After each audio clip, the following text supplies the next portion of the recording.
Good evening. I'm Chief Meteorologist Carlene Chavis, and thank you for tuning in for your CBS 8 Plus weather update.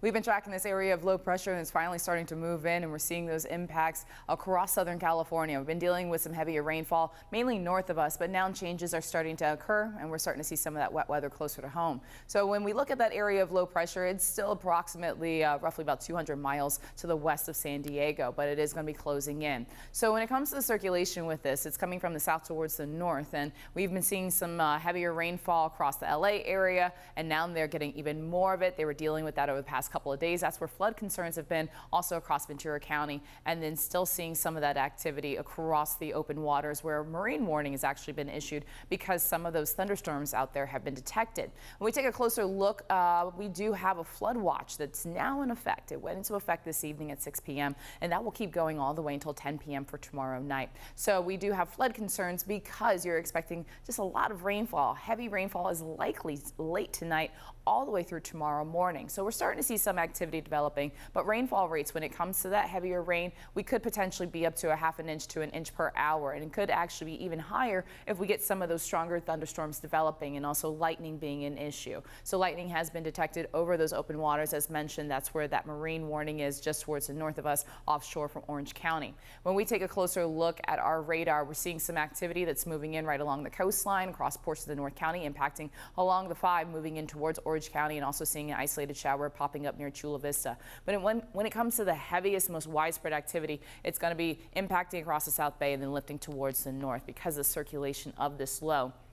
It would be a lot different if it was actually coming down from the Pacific Northwest and then making that dive towards the south, as opposed to just coming in from the west towards the east. So when we set the clock in motion, you are seeing and reflected the fact that we do have some activity that we're seeing across some portions of coastal North County, but a lot of that activity is really going to be moving in as we hit the overnight hours. So that brings the heaviest, most widespread activity once we hit overnight tonight all the way through tomorrow morning. So you see that influx of moisture that's impacting with this really strong cell potentially near the South Bay, and then even some lightning that has been detected with that. So we're looking at that moving in by late tonight, once again through tomorrow morning, the most widespread, the heaviest of all that activity. As we hit about 2:30, you're seeing it get caught up across the mountains as well as Desert Mountain slopes, and then impacting along the 8. Also looking at more of the wet weather into Friday morning, so things start to let up a little bit once we get to the afternoon and evening hours for some portions, but for overall, we're still holding on to wet weather all the way through tomorrow night. So it's lighter compared to about midnight roughly when we're looking at that massive influx closer towards the coast. Lighter activity expected around 7 a.m. stretching all the way from Imperial Beach up towards Oceanside, but then you're also still seeing some of those heavier pockets across the mountains and impacting along the 8. Then we see activity just moving in again, so it's just kind of rounds of rain once we get past the bulk of that moisture anticipated through tomorrow morning, and then looking at some isolated activity when it does come to those heavier pockets by about lunchtime tomorrow around noon. So you're seeing that for Ramona as well as Escondido, even moving in towards Coronado, and then for Oceanside and across the mountains. We see more of a concentration, at least that's what the model is suggesting, around 2:30 across North County. That's stretching all the way from the coastline towards the mountains. A few isolated showers across East County, potentially near Santee. That's around 2:30, and then seeing some lighter activity for Pine Valley, but around 2:30 by tomorrow afternoon really looks to be more concentrated. At least that's what this model is suggesting across North County, and then everything starts to dry out a little bit more with the passage of that low pressure system. So then you see some more light to moderate rainfall around 7:30 for our Friday, seeing a heavier closer towards Chula Vista, and then some lighter activity right along North County coastline as well as for the mountains, and then becomes more isolated as we go into the overnight hours from about Friday night into Saturday morning. So some lighter stuff right along the 15. You're seeing that from Santee all the way to Escondido, and then near Pine Valley. Things become more isolated, all with that area of low pressure moving out at that time. And it also looks to actually pick up a little bit more speed, so kind of quickly get out of here compared to the slow mover that we've had over the past couple of days that we've been dealing with, just kind of waiting, I guess, in a way, waiting our turn to get the heavier rain because most of our region, Southern California, had already seen a lot more activity than us. When it comes to those rainfall totals, you're talking about half an inch to an inch and a half being possible. These are always subject to change. That's why we say possible when it comes to rainfall estimates. So that's with the coast, valleys and foothills, about a half an inch to 2 inches being possible. The highest with that 2 inches would be along the foothills. Also talking about the mountains, upwards of 1 to 2 inches, and even the desert seeing some significant rainfall from this. And that's because it's going to move over northern Baja. And so a lot of that wraparound moisture with that circulation moving through the desert. That's why the desert's also going to be seeing some significant rainfall potentially with this, about half an inch to an inch and a half, similar to the coast. So the coast and the desert seeing some of that moisture, obviously, but the highest rainfall totals do look to be more impactful across the foothills and the mountains.